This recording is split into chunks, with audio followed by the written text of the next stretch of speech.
the bounty hunter so far. The bounty hunter did pick up the bounty rune, so he's level 2 now. A nice arrow will actually, this time it will hit, and that should be the Viper dead. So, you know, second time it works.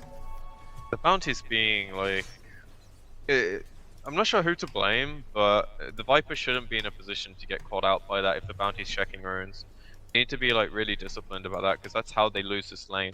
The bounty has to be there if they put themselves in a position. Oh, and now Mitch in the jungle on the axe. He does get hit by the initial use of the Sand King's caustic. We do have the heal coming out from the Dazzle. Now it will actually be Kefka on the Sand King, who's a little bit in trouble. One more hit should do the trick, and indeed it will. So the axe is very, very low, but he did not get killed by the Sand King as a Dazzle. Simple rotation, simple movement in, and they just turn around, get a kill. Easy peasy.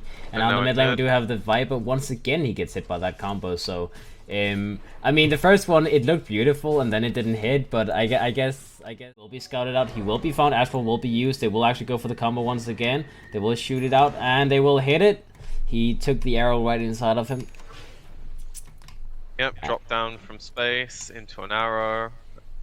Nice heads up, because they're doing so well in this mid lane, there's no reason to not continue doing this.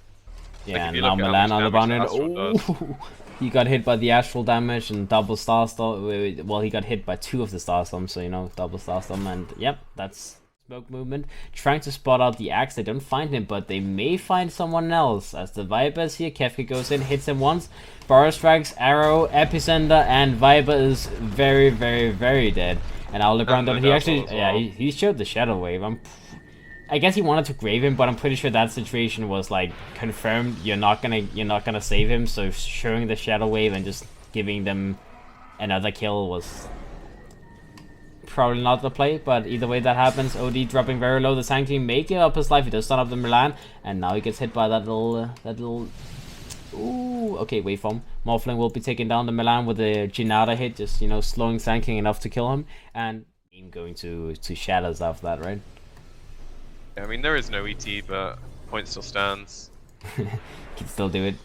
And now in the mid lane we do have the Viper dropping down once again. We do have the Astral being used on the Morphling as well. The Morphling is dropping very, very low. So it's... OD against Morphling is super strong, like as long as the Morphling doesn't have items. Because, you know,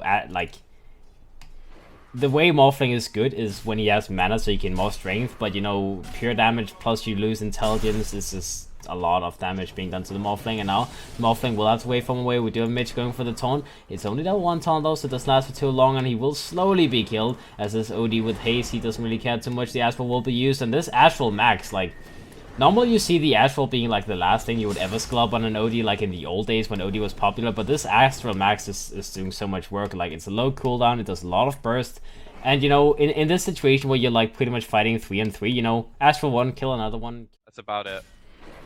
Now we have the axe potentially dropping down again. We do have the arrow. We do have the setup with the fortunes and the Burrow strike. The Dazzle will go for the grave TP, but Astral not gonna happen, Mister. And you know, Astral, another point. Astral is amazing against grave. They get graved, you instantly Astral them, and then they will just die as it ends. So you know, Astral just continues being an this hero.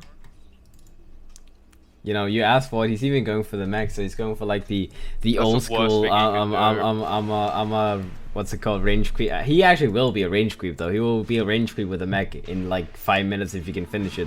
And now on the top lane we do the bounty. He does trap down. He actually gets a kill onto the Sand King though. Before that happens, was it a track? You're not gonna waveform into deep push. That's suicide.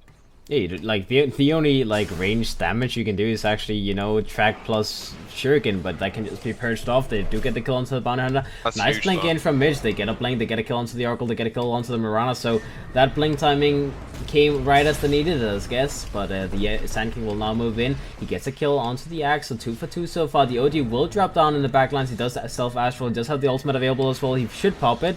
Oh no, he's hanging on to it. I'm a little bit surprised. I'm pretty sure he could have killed the what's it called, Viper there if he popped the ult. I think he gets a double, yeah. This ends up being so good because they dived into the active link which they didn't know was available. They only get out with 1 hero, and I think that's at least 3 track kills. Maybe all 4 of them were. Yeah, we can check. But like you said, good kill. They get what? Yeah, 4 track kills. That's they have tools to work with now. Like they can do stuff now. Now Swift ending on the Morphling. Like he's tanky enough. He can survive for a little bit. He does get silenced in the end though by Gata, so that will be the nail on the coffin and coffin as he gets taken down. LeBron Dota in the backlines got controlled in the meantime, so no Grave was available. And Astral Imprisonment, that's gonna be a secondary kill. So Prodota Gaming, they do salvage something. I mean, the Morphling was very tanky there, but you know, just not tanky enough, especially not with the Grave follow-up. That was pretty much what he needed to stay alive. Probably better he didn't get Graved, because it would just be more int for the OD. The only thing they got out of that was bounty sniping a courier, and now they're probably giving up their Viper as well. Alright, the Viper is taking a lot of damage from the epicenter. He is trying to fight up a little bit, and now we have Mitch going in. He will get a kill onto Bio, maybe also the OD, as the OD goes for the Astral. He will be alive for now.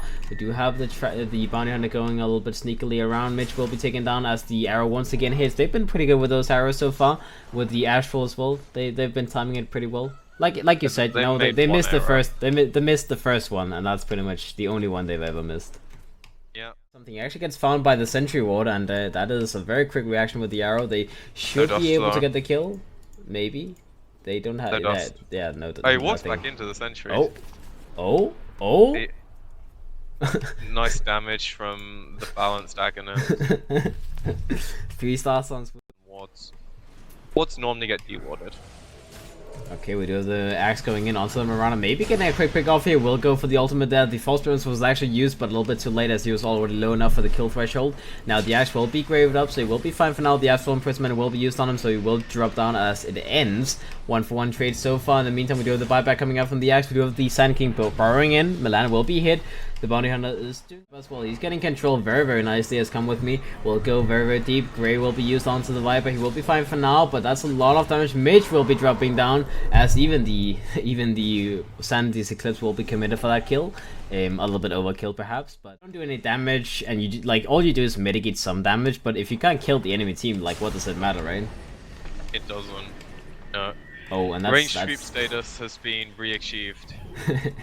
And Bounty Hunter, he got annihilated. The Viper almost has his BKB completed, but you know BKB will like not the game help will be over much before he gets 800 gold. I think Aegis is still available. They don't even get to pop it with the E-Blade. Yep, E-Blade just picked up on the Morphling. A nice attempt, but, you know, Aegis is still up, so Gata, he still has that +1 life available. The Epicenter will be used by the Sand King. Gets them 3 kills, and even though he dies, that's, you know, he gave up his life for the cause, and there will be another buyback onto the Dazzle this time. We do have the Morphling. He's forced to use his E-Blade on himself, so that's at least 1 pop on potentially Oracle that will not be happening. It's very unfeasible that he gets pops on any of them though, because you just edict when you see. Or Manta dodges, or Astral, or Blink dodge. Or anything. None of them have blinks. But yeah. Oh, the Oracle. Yeah, he's fine, dude. Yeah, he's fine. He baited it. Yeah. Dazzle, however, is not fine. You know, Grave TP is such a strong thing, but when you have Astral, it just doesn't matter. Oh, when you have any stun, it doesn't matter, but Astral just happens to be like a very satisfying one. Like, it's the